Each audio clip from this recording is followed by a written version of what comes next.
नमस्कार, एक बार फिर आप सभी का बुलेटिन में बहुत स्वागत है। बुलेटिन की शुरुआत सीधा लखनऊ से करते हैं, जहां विभाजन विभीषिका स्मृति दिवस पर कार्यक्रम आयोजित किया गया। मुख्यमंत्री सर पर आयोजित आज के इस कार्यक्रम में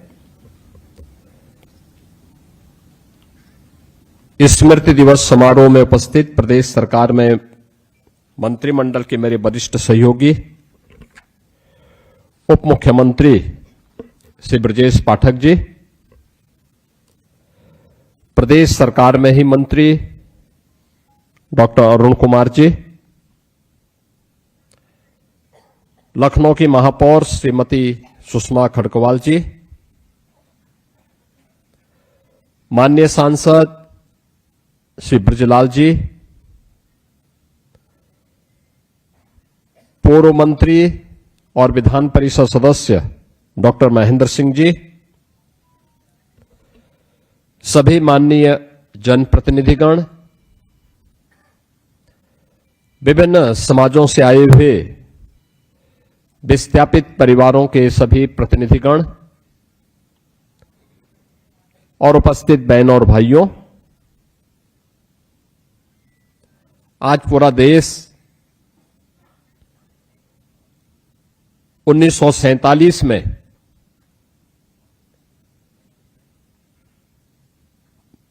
विभाजन की उस भीषण त्रासदी के स्मृति दिवस के साथ जुड़ा हुआ है, जो विश्व मानवता के इतिहास का सबसे काले अध्यायों में से एक है। जब करोड़ों हिंदुओं को अपने ही मातृभूमि से, अपनी ही जन्मभूमि से विस्थापित होना पड़ा था और लाखों की संख्या में हिंदू, सिख, बौद्ध, जैनी इनका कत्लेआम हुआ।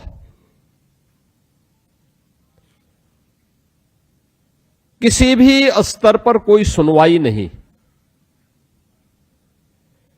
कोई सुनने वाला नहीं, कोई इस पीड़ा के प्रति अपनी संवेदना व्यक्त करने वाला नहीं।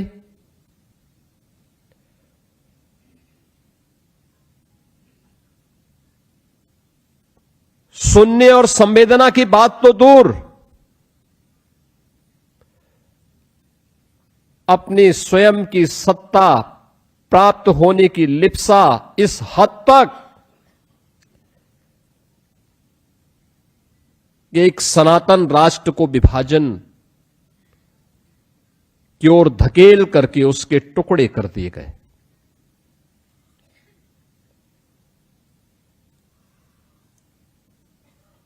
यानी भारत विभाजन की त्रासदी उसी दिवस की ओर हम सबका ध्यान आकर्षित कराती है। यह दिवस केवल एक स्मृति दिवस मात्र नहीं है, यह इतिहास के पन्नों को उलटने जैसा नहीं है। ये दिवस इतिहास के उन काले अध्यायों से हमें बहुत कुछ सीखने की एक प्रेरणा भी प्रदान कर रहा है।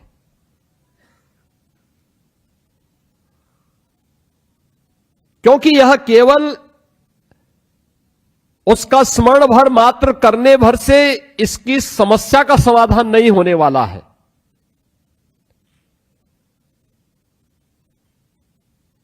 ये समस्या क्यों पैदा हुई, किन लोगों के कारण पैदा हुई, इसके कितने दोषियों को सजा दी गई और आखिर कब तक ये हिंदुस्तान इसकी कीमत चुकाता रहेगा। ये प्रश्न आज भी हम सबके सामने उसी मजबूती के साथ खड़े हुए हैं। और इसलिए इतिहास केवल परीक्षा का एक पाठ्यक्रम नहीं होता है।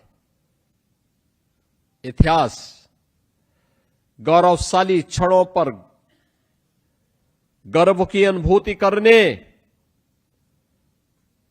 और अतीत की गलतियों को परिमार्जन करने का एक अवसर भी हमें देता है। और स्मृति दिवस के पीछे का भाव भी आदरणीय प्रधानमंत्री जी का यही रहा है। देश तो 1947 में आजाद हो गया। मैं भौचक था।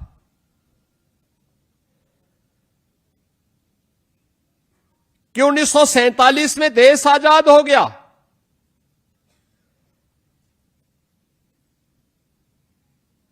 पाकिस्तान समर्थकों ने जो भूभाग नहीं भी मांगा था, वह भूभाग पंजाब का हो या बंगाल का, जबरदस्ती पाकिस्तान के हवाले कर दिया गया।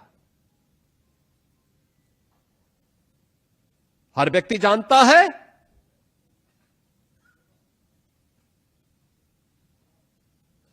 सिंध हिंदू बाहुल्य था, सिंधी बाहुल्य था, जबरदस्ती वह भी पाकिस्तान के हवाले कर दिया गया। पंजाब पंजाबी बाहुल्य था, जबरदस्ती उनके हवाले कर दिया गया। बंगाल बंगाली बाहुल्य था। आज भी आप जाएंगे बांग्लादेश बॉर्डर पर जाकर के देखिए उस त्रासदी को। सारे हिंदू गांव लेकिन जबरदस्ती बांग्लादेश को दे दिए गए। यह शर्मनाक कृत्य किसी और ने नहीं किया। यह शर्मनाक कृत्य क्या था? सत्ता के प्रति अति आतुर उस कांग्रेस ने, जिस पर इस देश ने आंखें बंद करके विश्वास किया था। उसने उस विश्वास की कीमत विश्वासघात के रूप में, इस रूप में हमें दी। आपने अभी ये चित्र देखा होगा यहां पे, जो वीडियो आपके सामने चला है। और मैं आप सबसे अपील करूंगा कि एक बार जब आप जाएं तो थोड़ा बाहर जो प्रदर्शनी लगी हुई है, उस प्रदर्शनी का अवलोकन करते हुए भी जाएं। उस प्रदर्शनी के चित्रों को देखें, अपनी वर्तमान पीढ़ी को भी अवगत कराएं। और केवल यहीं पे नहीं, पूरे प्रदेश भर के सभी नागरिकों से मैं कहूंगा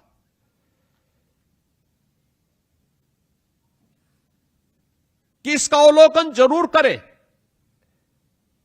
अपने वर्तमान को भी समझाएं और आने वाली पीढ़ी को भी समझाएं ये क्या है,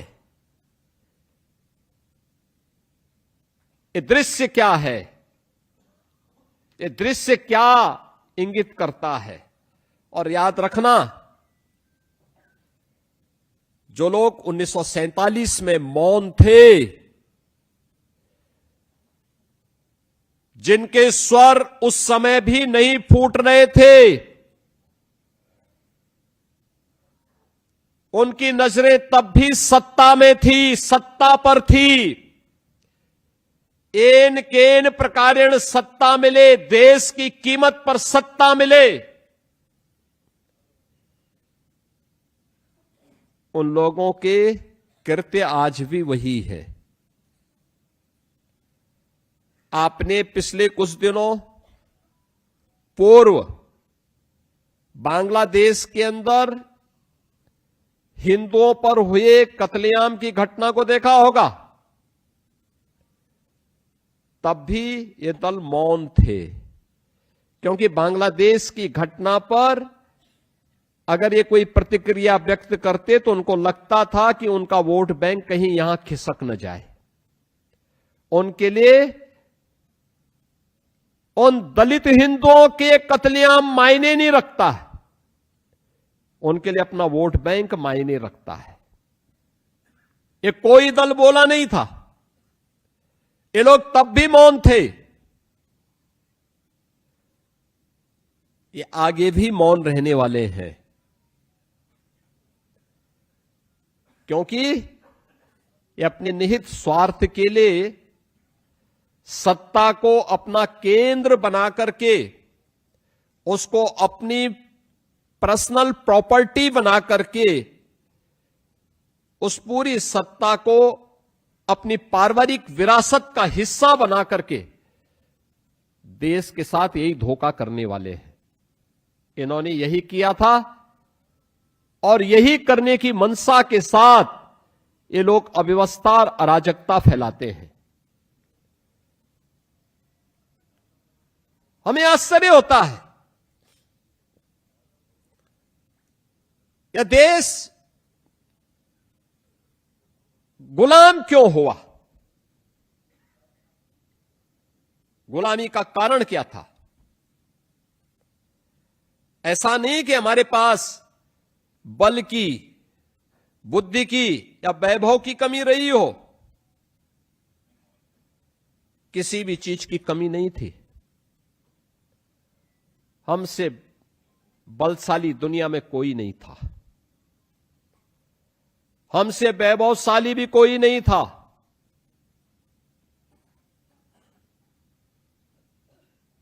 भारत जैसी बुद्धि भी नहीं थी किसी के पास।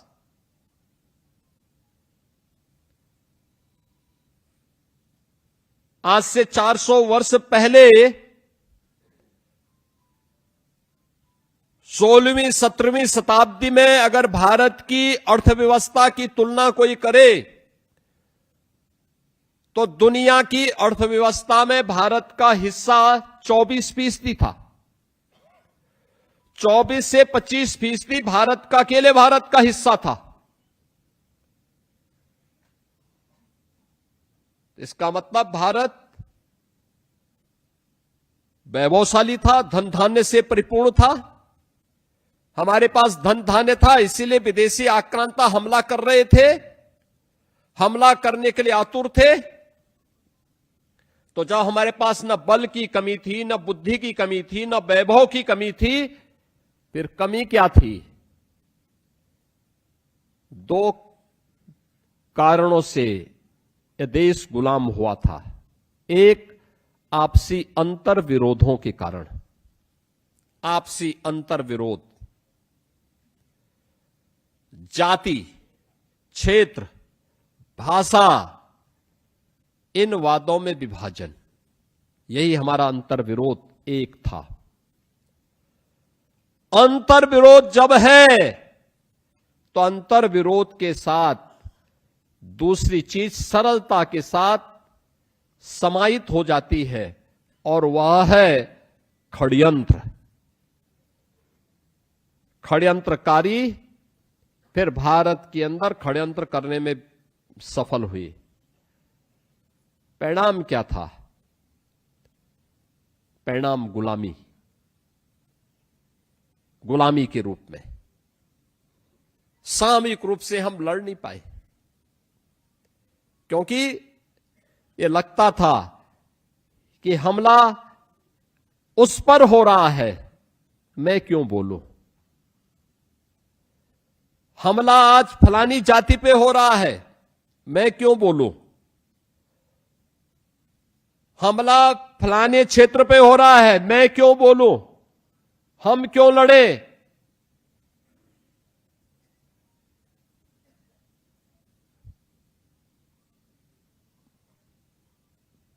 दुष्परिणाम सामने आने ही थे।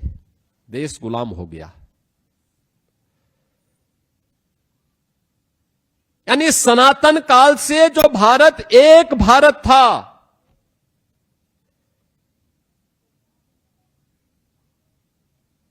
अब भारत टुकड़ों में बढ़ गया। उस भारत के टुकड़े कर दिए गए। 1947 आते आते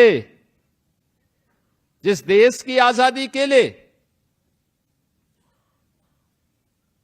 महात्मा गांधी जी ने, लौह पुरुष सरदार वल्लभ भाई पटेल ने नेताजी सुभाष चंद्र बोस ने राजगुरु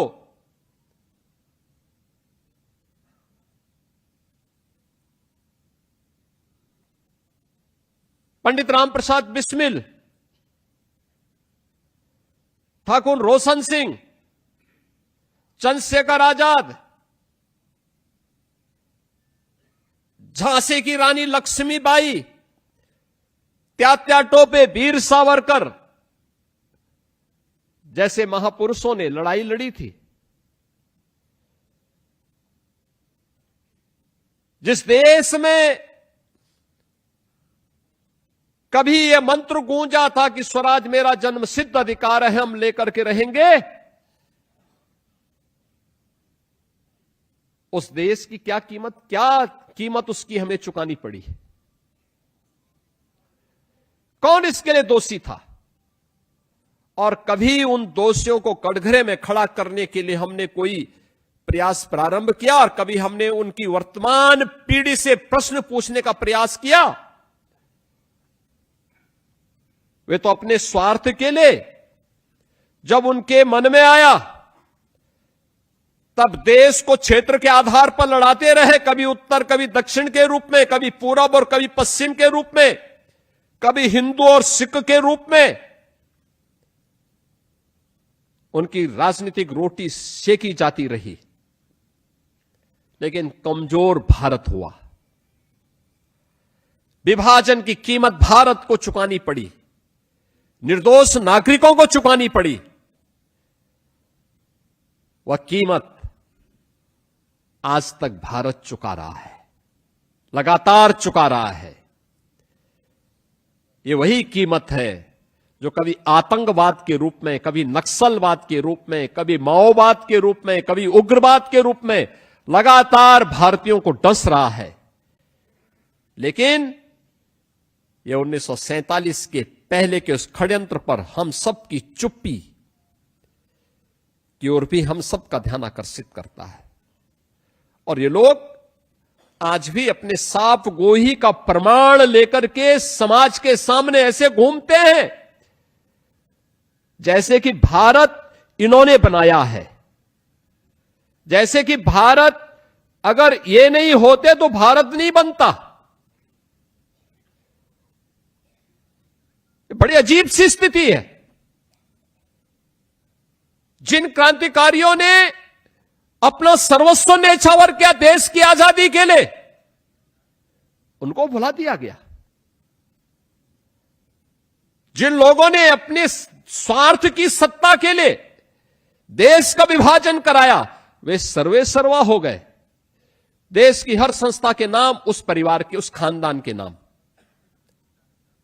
देश की हर संस्था का नाम उस खानदान के नाम हो गया। और हम सब मौन रह करके सब दृश्य देखते रहे। आज भी ये क्या कर रहे हैं?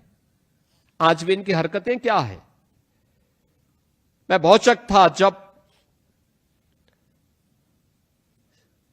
सिटीजनशिप अमेंडमेंट एक्ट प्रधानमंत्री मोदी जी लेके आए। एक्ट का विरोध कोई औचित्य नहीं था, लेकिन एक्ट का प्रावधान था कि अफगानिस्तान में, पाकिस्तान में, बांग्लादेश में, यानी ये तीनों भाग वह हैं जो अखंड भारत के हिस्से हुआ करते थे। आज से नहीं, हजारों वर्षों की विरासत एक साथ जुड़ी हुई है। और उसमें प्रावधान था कि इन देशों में कोई हिंदू, कोई सिख, कोई जैनी, कोई बौद्ध, कोई पारसी, कोई ईसाई अगर वहां से निकाला गया है और वह भारत में शरण लिए हुए 5 वर्ष हो गए हैं, तो उसे हम भारत की नागरिकता देंगे। इसमें कहीं यह नहीं था कि हम मुसलमान की जमीन लेंगे या कांग्रेस की जमीन लेंगे या समाजवादी पार्टी की जमीन ले लेंगे। ये कहीं नहीं था, एक्ट में कोई प्रावधान नहीं। लेकिन आंदोलन देश के अंदर करने के प्रयास हुए। आपने देखा होगा लखनऊ में भी आगजनी करने का प्रयास हुआ, कानपुर में, मेरठ में, संभल में, अलीगढ़ में, बुलंदशहर में, मुजफ्फरनगर में, सहारनपुर में, जगह जगह करने के प्रयास हुए। तो गनीमत थी कि उत्तर प्रदेश की जनता जनार्दन की कृपा से यूपी में डबल इंजन की सरकार थी। आप सोचो अगर समाजवादी पार्टी की सरकार दुर्भाग्य से रही होती तो दंगों की उस आग से क्या यूपी उभर पाता? किस प्रकार का नग्न तांडव होता था? और तो उन्हें मालूम था दंगाइयों को कि दंगा की कीमत क्या चुकानी है अब। तो इसलिए वे अपनी मनमर्जी से कर नहीं पाए, लेकिन उनके दुस्साहस से बताते थे। और मैं ये नहीं समझ पा रहा था कि ये विरोध क्यों कर रहे हैं। हम पूछते थे विरोध का कारण क्या है। अगर कोई विस्थापित हिंदू को, विस्थापित सिख को, विस्थापित बौद्ध को, विस्थापित जैन को, विस्थापित पारसी को भारत सरकार अपनी लैंड दे करके उसको बसाना चाहती है और नागरिकता देना चाहती है, तो आपको परेशानी क्या हो रही है? लेकिन विरोध किया गया, और उस विरोध को कौन मजबूती से पीछे से पुशअप कर रहा था? कांग्रेस, समाजवादी पार्टी। इनका वो चेहरा भी आपने देखा होगा। यानी ये वास्तविक दोषी हैं 1947 के विभाजन के भी और 1947 के कत्लेआम के भी। अगर उस समय मोदी जैसा प्रधानमंत्री होता तो भारत का कोई बाल बांका नहीं कर पाता। लौह पुरुष सरदार वल्लभ भाई पटेल जैसा प्रधानमंत्री होता तो भारत की एकता को कोई खंडित नहीं कर पाता। लेकिन इन कांग्रेसियों की बुजदली का दुष्परिणाम क्या था कि देश को इसकी कीमत चुकानी पड़ी। और सीए के दौरान भी इनका एक चरित्र आप सबने देखा होगा। आज का यह दृश्य अत्यंत महत्वपूर्ण इसलिए हमारे लिए है, जो बाहर प्रदर्शनी लगी उस प्रदर्शनी को आपके पास भी स्मार्टफोन होगा। इस स्मार्टफोन से उसके विजुअल्स लीजिए, अपने वर्तमान को दिखाइए। वर्तमान युवा पीढ़ी को दिखाइए। सोशल मीडिया प्लेटफॉर्म पर आप भी अपने कमेंट लिखिए इस पे, और आप भी इस बात उन गलतियों को दोहराइए मत जो गलती कभी हम लोगों ने आपस में बांट करके की थी। हमारी व्यक्तिगत पहचान, हमारे नातेदारी, रिश्तेदारी, पारिवारिक संबंधों के लिए हो सकती है, लेकिन हमारी एक पहचान होनी चाहिए, और वह एक भारतीय के रूप में, एक भारत के कर्तव्यनिष्ठ नागरिक के रूप में। यह हमारा एक सामूहिक दायित्व बनता है कि हम सब अपनी उस पहचान को बनाएं, उस पहचान के साथ हम आगे बढ़ें। अन्यथा आपस में हमारा ये विभाजन, यह उन तत्वों को जो भारत को कमजोर करना चाहते हैं उनको मजबूती प्रदान करता है। हमारा आपसी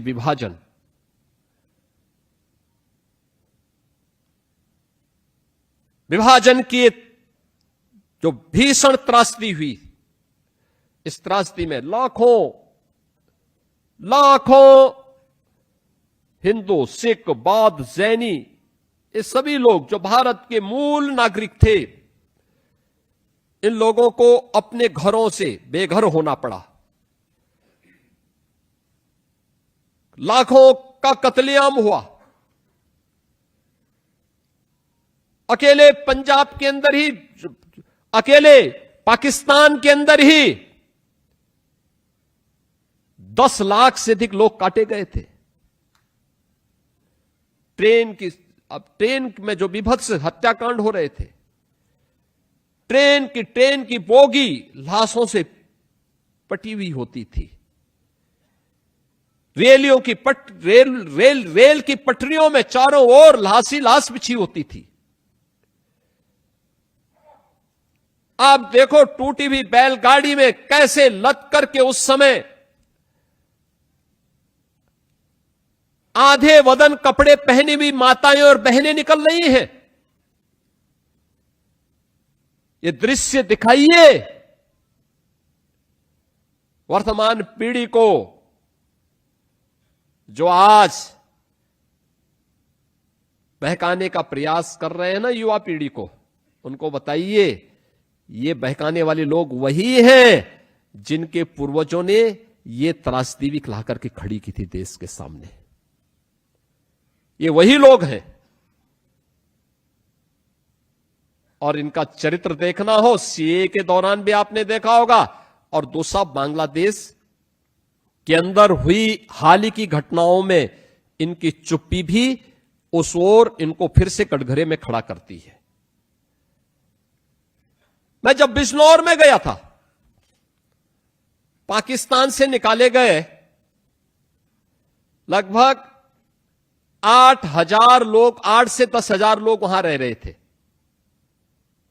आप सोचो, ये पाकिस्तान से 1947 में आए थे, आज तक उनको कोई ठिकाना, ठौर ठिकाना नहीं मिल पाया था। तो उसमें सिख थे, पंजाबी थे,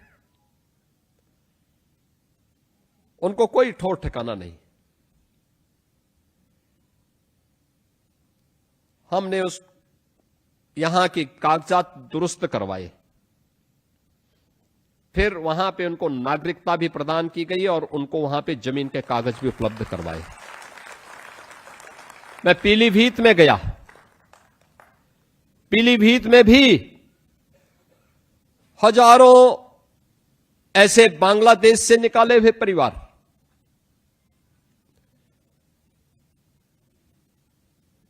उनके कागजात हमने दुरुस्त करवाए, फिर उनको जमीन के कागज भी उपलब्ध करवाए और उनको नागरिकता भी प्रदान करवाई। लखीमपुर खीरी लगभग, अगर हम उसकी पूरी संख्या परिवार आज के सदस्य के हिसाब से देखें तो यह संख्या लगभग होगी लगभग 16,000 के आसपास। 16,000 के आसपास ये भी बांग्लादेश से निकाले गए सभी पीड़ित हिंदू थे, हिंदू बौद्ध ये लोग थे। इन लोगों को फिर वहां पे हम लोगों ने वहां पे भी उनको नागरिकता प्रदान की।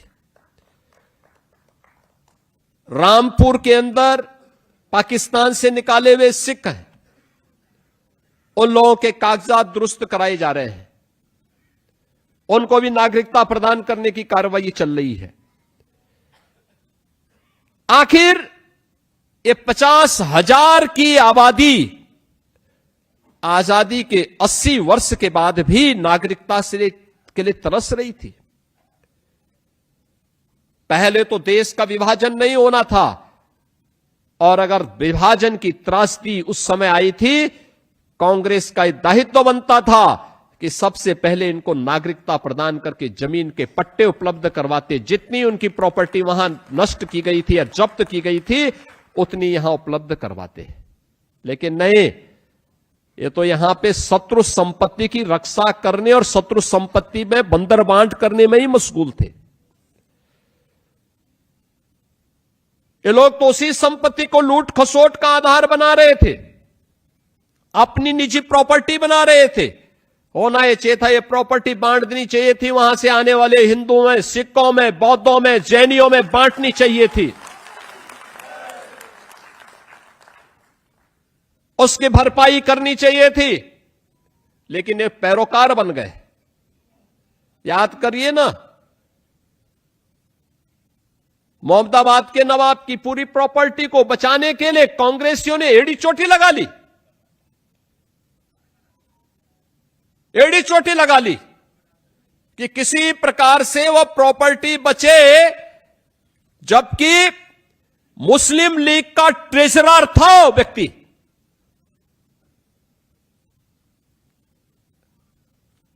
देश की आजादी के खिलाफ और भारत के विभाजन के लिए जिम्मेदार व्यक्ति के नाम पर विश्वविद्यालय बनाने वाले व्यक्ति को समाजवादी पार्टी आज पैरोकार बनती है कि हम आएंगे तो उसको गृह मंत्री बनाएंगे।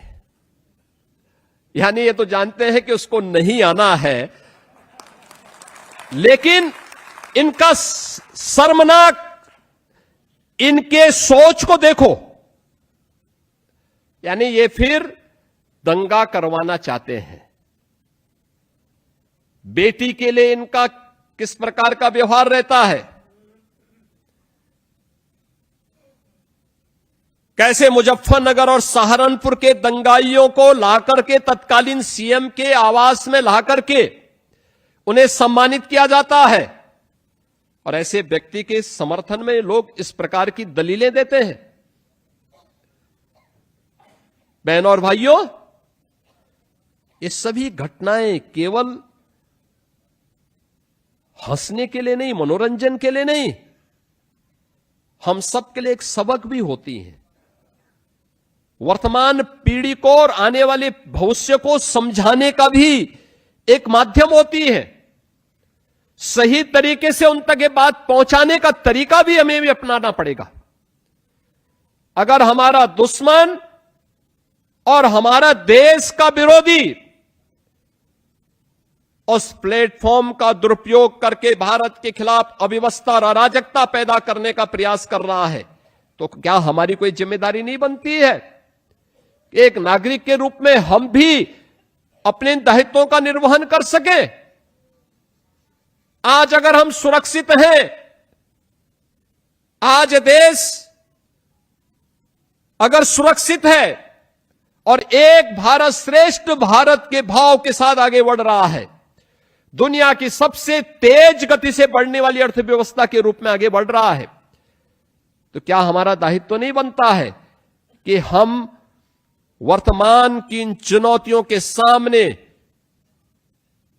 जो हमारे इस विकास की यात्रा में और ये जो श्रेष्ठ होने के भाव के मार्ग में अवरोधक हैं, इनको अवरोधक को हटाने के लिए हम भी अपने तरीके से अपना योगदान दें।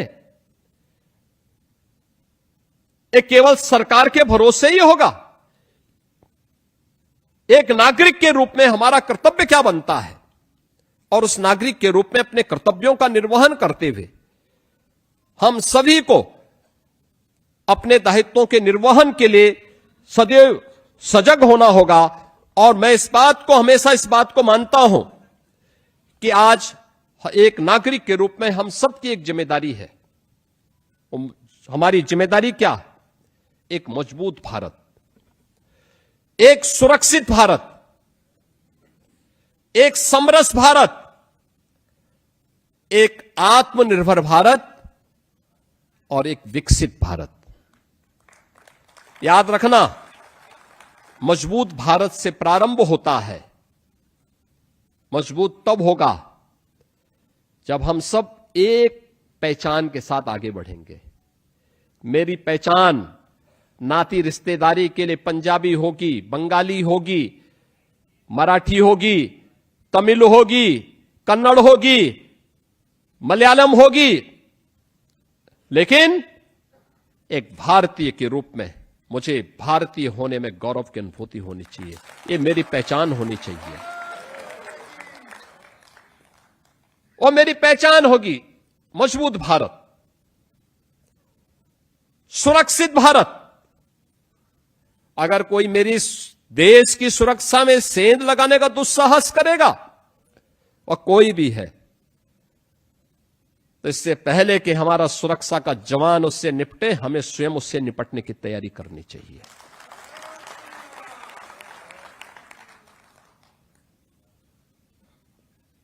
अगर वह घात लगा करके देश पे हमला करना चाहता है, तो हम भी उसका मुकाबला करने की तैयारी करें। हमारा दायित्व बनता है, जिसके लिए प्रधानमंत्री मोदी जी ने कहा था, सेना के जवानों का, वर्दीधारी जवानों का सम्मान करना। हम तब चैन की नींद सोते हैं जब सेना का जवान सीमाओं की रक्षा करता है।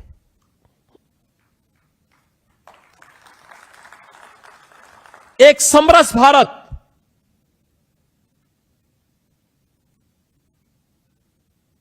यानी जो अंतर विरोध चौड़े किए गए जाति के नाम पे, क्षेत्र के नाम पे, भाषा के नाम पे, उसको दूर करने का प्रयास करना।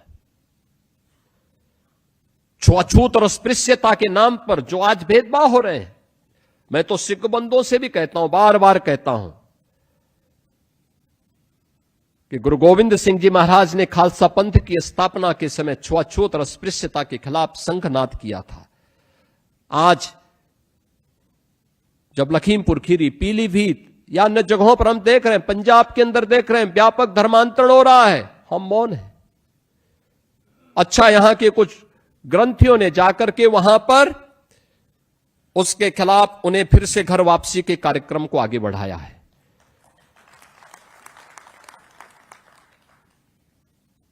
हमें उस विकृति को दूर करना होगा जो हमें कमजोर कर रहा है। इसका उदाहरण मध्यकाल में संत रामानंद जी ने दिया था। जाति पाति पूछे नहीं कोई, हरि को भजे सो हरि का होई। उसका मंत्र ही यही है, कोई जाति पाति नहीं। जो भारत माता के प्रति समर्पित है वो हमारा है, जो भारत माता के प्रति समर्पित नहीं है, हमारा कोई रिश्ता उससे नहीं है। एक समरस भारत के निर्माण के लिए आत्मनिर्भर भारत, इन तीनों को समाहित करने के बाद अपने कारीगरों के लिए, अपने किसानों के लिए, अपने युवाओं के लिए, आधी आबादी महिलाओं के लिए, उनके प्रोत्साहन के लिए क्या कुछ हो सकता है, इसके बारे में अपने अनुसार प्रयास करना। सरकार अपने स्तर पर प्रयास कर रही है, सरकार अपने स्तर पर नई योजनाएं बना रही है। उसके लिए निरंतर अपने एक अभियान को आगे बढ़ाना। यह एक नया यह अभियान आत्मनिर्भरता के लक्ष्य को, आत्मनिर्भर होए बगैर कोई समाज स्वावलंबी नहीं हो सकता, और कोई स्वावलंबी समाज अपनी स्वाधीनता, अगर कोई समाज स्वावलंबी नहीं है तो अपनी स्वाधीनता को बहुत अधिक दिनों तक सुरक्षित भी नहीं रख सकता। और इसके लिए स्वावलंबन का मार्ग प्रशस्त करने के लिए आत्मनिर्भर होना, हर एक समाज को आत्मनिर्भर बनाने के लिए सामूहिक कदम उठाना। और जब आत्मनिर्भर होगा तो जो प्रधानमंत्री जी का विजन है, यह देश जब अपनी आजादी के शताब्दी महोत्सव को मनाएगा, यानी आने वाले 21 वर्ष में यह स्वाधीनता दिवस कल जो पड़ेगा वह 80वां पड़ेगा। याद रखना, ठीक 20 वर्ष के बाद यह देश अपनी स्वाधीनता का शताब्दी महोत्सव मनाएगा। शताब्दी महोत्सव, 100 साल पूरे हो रहे होंगे देश की आजादी के। कैसा भारत चाहिए? विकसित भारत। विकसित भारत, विकसित भारत कब होगा? जब विकसित उत्तर प्रदेश होगा। विकसित उत्तर प्रदेश होगा कब? जब लखनऊ विकसित होगा। विकसित कब होगा? जब आत्मनिर्भर होगा। आत्मनिर्भर जाति के आधार पर नहीं होता है, क्षेत्र के आधार पर नहीं होता है, भाषा के आधार पर नहीं होता है। हर गरीब गरीबी से उभर करके, मध्यम वर्गीय श्रेणी से उभर करके एक सामान्य नागरिक के रूप में अपना जीवन व्यतीत कर रहा हो। हर कारीगर उद्यमी बनने की ओर लालायित हो। हर अन्नदाता किसान स्वयं आत्मनिर्भरता के लक्ष्य को प्राप्त करते हुए देश को स्वावलंबन का मंत्र सिखा रहा होगा, जब हर माता के द्वारा स्वावलंबन का मंत्र हर बच्चे को सिखाया जा रहा होगा, तब विकसित भारत की संकल्पना अपने आप पूरी होती है। और विकसित भारत की उसी संकल्पना के लिए हम सब को आगे कार्य करना होगा। और उसी संकल्प के साथ आज हम सब जोड़ने के लिए आपके बीच में यहां पर उपस्थित हुए हैं। मैं आज के इस अवसर पर उन लाखों हिंदू, सिख, बौद्ध, जैन नागरिकों को जिन्होंने आज की तिथि पर विभाजन की इस भीषण त्रासदी में अपने प्राण गंवाए,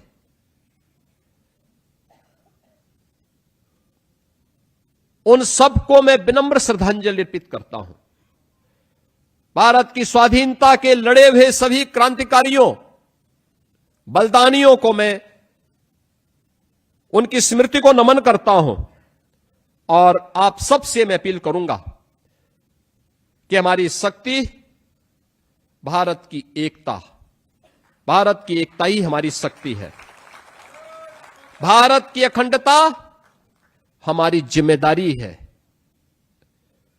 विकसित भारत हमारा संकल्प होना चाहिए, यानी जीवन का संकल्प।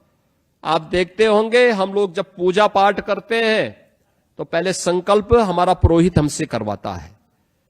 यह संकल्प इस बात का, उसका कोई विकल्प नहीं। और वही हमारे जीवन का संकल्प होना चाहिए, विकसित भारत। विकसित भारत की उसी संकल्पना को आगे बढ़ाने के लिए विभाजन विभीषिका स्मृति दिवस के समारोह के साथ आज हम सब यहां पर आए हैं। मैं एक बार फिर से उन सभी परिवारजनों के प्रति जिन्होंने अपने परिवार के सदस्यों को इस भीषण त्रासदी और के शिकार हुए, नृशंस त्रासदी के शिकार हुए अपने परिवार के सदस्यों को खोया था, अपने पूर्वजों को खोया था, उनके प्रति मेरी संवेदना है। हम सब एक भारत श्रेष्ठ भारत के रूप में आत्मनिर्भर और विकसित भारत की संकल्पना को आगे बढ़ा सकें, इस विश्वास के साथ आप सभी के प्रति मैं अपनी शुभकामनाएं देता हूं। और आपको कल भारत की स्वाधीनता दिवस है, 80वां स्वाधीनता दिवस, 80वें स्वाधीनता दिवस की हृदय से बधाई और मंगल में शुभकामनाएं देते हुए वाणी को विराम देता हूं। धन्यवाद। जय हिंद।